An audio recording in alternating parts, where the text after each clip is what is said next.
I do believe that as the leader of the Department of Justice, you should be concerned about foreign influence. There was obviously a lot of foreign influence and individuals who said they were there for that reason. And so will you appoint a special investigator to make sure that that foreign influence does not affect the policies of the United States of America? Senator, it is wildly offensive that you would accuse President Trump of not protecting American interest in our country when he is the president that has shut down our borders, unlike Joe Biden. President Trump has done everything to make America safe, and you asked me the question, and keep America safe. Do you and know you're trying to play a gotcha question at a budget hearing when you have murders left and right in your state. And welcome, Attorney General. And I'm sorry I wasn't here for the whole hearing, so it's been addressed, but I think you really are very sensitive to the possibility of foreign agents or foreign influence on our government and making sure that we make sure that doesn't happen. Yes. Yes. I want to know if when the president held his dinner for 220 individuals who purchased the most of his meme coins, were there foreign interests attending that dinner? Senator, we're here to talk about the Department of Justice and my budget for the upcoming year. I would think that you would want to talk about the leader of the Sinaloa cartel who was living in Oregon, one of the top leaders. I would think that that's what you would want to talk about with me. When we captured him, he had $3 million cash in his home. Attorney General, I know that you avoided the same question on the House side. But what we know is that many folks who attended this dinner were buying those coins because they wanted to influence U.S. policy. We had Mr. Javier Selgas, the head of Freight Technology, Inc., who said, I bought $2 million of these coins. I plan to buy $20 million because I want a favor from the president to change the policy regarding freight from Mexico to the United States. This solicitation of investments in his personal product, his meme coin, led to many people who were coming from foreign countries attending that dinner. Don't you think the American people have a right to know? And you said yourself you were very concerned about foreign influence on our government. Senator, it is wildly offensive that you would accuse President Trump of not protecting American interest in our country when he is the president that has shut down our borders, unlike Joe Biden. President Trump has done everything to make America safe, and you asked me the question, and keep America safe. Do you and know you're trying to play a gotcha question at a budget hearing when you have murders left and right in your state, violent crimes, and we are doing everything we can to help your liberal state, whether you're liberal or not. We're going to do everything we can to help the citizens of your state, and you're trying to avoid that because you're trying to play a gotcha question with the President of the United States, and it's not going to work. We're here to talk about our budget for public safety. I do believe that as the leader of the Department of Justice, you should be concerned about foreign influence. There was obviously a lot of foreign influence and individuals who said they were there for that reason. And so will you appoint a special investigator to make sure that that foreign influence does not affect the policies of the United States of America?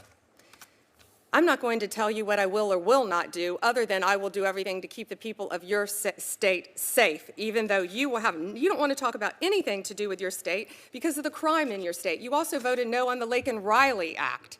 We are doing everything we can to protect the citizens of this country. You also said that President Trump encouraged protest. It was the opposite. He's done everything he can to keep us safe, and he will continue to, as well as the Department of Justice. It speaks volumes that you won't answer the question about transparency when the president is asking people to invest in his company and his products, and that foreigners are attending these events. I think transparency would be appropriate. Are you going to recommend any ethics guidelines to make sure that foreign influence does not find its way in through the doors of the White House? How do you characterize foreigners, the illegal aliens that have flowed into our country? Is that who you're talking about? You don't want to talk about them. You don't want to talk about the crime that has gone rampant throughout this country and your state. Well, you know, these hearings are a chance for us to ask questions, and I assure you I'm engaged in national security in many, many ways. But this also I am concerned about. And let me turn to a different piece of the puzzle, because the president also has another cryptocurrency called USD1. It is a stable coin. There was a request by UAE to produce AI chips that would go to UAE. The National Security Advisor of UAE is also the CEO of MGX. So after that request for those chips occurred, MGX then said, we will buy 2 billion, billion with a B, of the president's coins, and then the president went to the Middle East and said, we will get you those AI chips. Does this sequence of events in which a foreign government asked for a big favor, and we had previously banned these chips to UAE because of the national security concerns, then they buy $2 billion of the president's coins, and then the president goes to the Middle East and says, we will provide those chips? Does that sequence of events concern you about foreign influence on the United States of America? The foreign influence on America that I would be concerned about if I were you was the Mexican national that resided in Oregon, who we just arrested, who had 384 pounds of methamphetamine. The foreign individual who I would be concerned about if I were a senator from Oregon is the Honduran drug trafficker who was residing in Portland for distributing fentanyl. The foreign national I would be concerned about if I was a Portland senator, an Oregon senator, is a Mexican national leader of a drug trafficking ring. Another one, fentanyl, firearms, fatal overdoses, all in your state. You have made your point. 57,700 fentanyl pills and stolen firearms in Oregon. That's what we should work together on, not gotcha questions during a budget hearing. Let me recognize Senator Merkley. Thank you very much, Mr. Chairman. The Attorney General certainly has made the point that she's very concerned about issues that I'm concerned about as well regarding the security of this country. But let the record note that in terms of foreign influence and the sale of foreign influence through the president's coins, she absolutely refuses to respond and instead turns to a whole list of different topics. I think it's important for the leader of the Justice Department of the United States to be very concerned about foreign influence, and I encourage you to take on that topic and not consider it an offense that those of us who are concerned here, Democrats and Republicans, want Americans to make American decisions, not foreign influence being bought through crypto coins. Senator Murkowski. Chairman. What we just saw between Senator Jeff Merkley and Attorney General Pam Bondi wasn't just another tense congressional hearing. It was a defining moment in how we confront corruption, influence, and the slow erosion of accountability in our democracy. Senator Merkley didn't come to grandstand. He came with one simple question that any American, regardless of political party, deserves to have answered. Were there foreign interests, people representing governments or corporations outside the United States, attending a private dinner with the former president because they bought large amounts of his cryptocurrency? That question matters far more than it might seem. It's not about a coin or a dinner. It's about the principle that foreign influence, money, and access can warp the priorities of our nation. It's about whether those who lead us are making decisions based on what's best for the American people or for those who can pay the most for a seat at the table. Now, when Attorney General Bondi was asked this question, her response wasn't one of clarity, transparency, or concern for the integrity of the office she holds. Instead, she pivoted, deflected even, talking about crime in Oregon, about drug trafficking, about anything but the core issue. That's not the behavior of someone with nothing to hide. That's the reflex of someone protecting power, not defending truth. Merkley's persistence here represents something profound, a democratic commitment to accountability. Democrats have been consistent about this. No matter who's in office, the rule of law should apply equally. No one should profit off public service. And if there's even a hint of foreign interference or bribery, the American people deserve transparency, not talking points, not partisan attacks, not silence. Think about what this moment says about where we are as a country. We have a former president whose private business dealings, even while pursuing public office, have blurred the lines between governance and self-enrichment. When money becomes a substitute for loyalty, democracy becomes a transaction.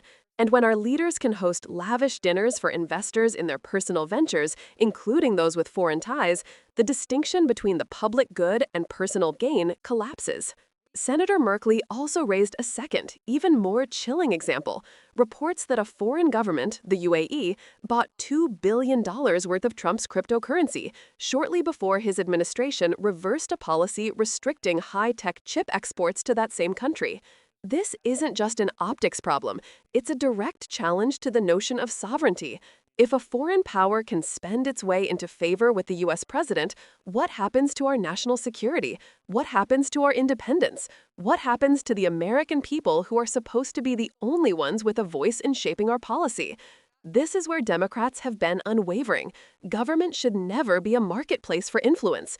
The Justice Department, the presidency, and the entire executive branch should serve the people, not private interests. But what happens when the Attorney General, the top law enforcement officer in the nation, refuses to even acknowledge the question of foreign interference?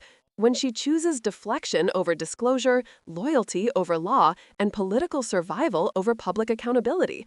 It means something deeper is broken. It means the rule of law, once our national compass, is being treated like a suggestion. It means the people who are supposed to be the watchdogs of democracy have become its enablers. Senator Merkley's frustration wasn't just about this one incident. It was about the larger pattern we've been watching for years, a system where money and political influence have become indistinguishable, and where those who try to shine light on corruption are painted as enemies of the state. But this isn't about party lines. It's about moral lines, the ones that separate democracy from autocracy and truth from spin. And this moment serves as a wake-up call for all of us. Because foreign influence doesn't just creep into policy through direct bribery, it infiltrates through business deals, through campaign donations, through quiet favors wrapped in plausible deniability. If we allow that to continue unchecked, then we're no longer the ones deciding America's future, someone else's. Merkley's questioning is about restoring that line, reminding the American people that democracy depends on vigilance, that patriotism isn't blind loyalty to a leader, it's loyalty to the ideals that make this country worth leading in the first place. And here's what's at stake. When leaders blur the line between public office and personal profit, they undermine trust, not just in themselves, but in government as an institution. Once trust is gone, cynicism fills the vacuum. People disengage. And when the people step back, corruption steps forward. That's the cycle Senator Merkley was fighting against in that moment. And it's a fight that every American who believes in fair governance should care about. So as viewers, as citizens, we can't just watch these hearings like they're political theater. They are moral battlegrounds, testing whether the truth still matters, whether ethics can still prevail, and whether we still have the courage to demand better from those who claim to represent us. And here's the simple truth. Accountability only works when people care enough to demand it. Democracy isn't self-sustaining. It requires participation, awareness, and a refusal to look away. So if you're watching this and you believe America deserves better, if you believe our justice system should serve justice, not politics, share this video, talk about it, raise awareness. Because the only way corruption wins is if the rest of us stop paying attention, stay informed, stay engaged, and never stop demanding transparency from those in power. Because in the end, democracy doesn't die from one big blow. It erodes quietly, every time we let silence replace accountability. If you're here because you believe in truth over spin, people over profit, and democracy over demagoguery, then you're in the right place. Subscribe to Blue Lens, where we keep the light fixed on power, no matter how loudly it tries to look away.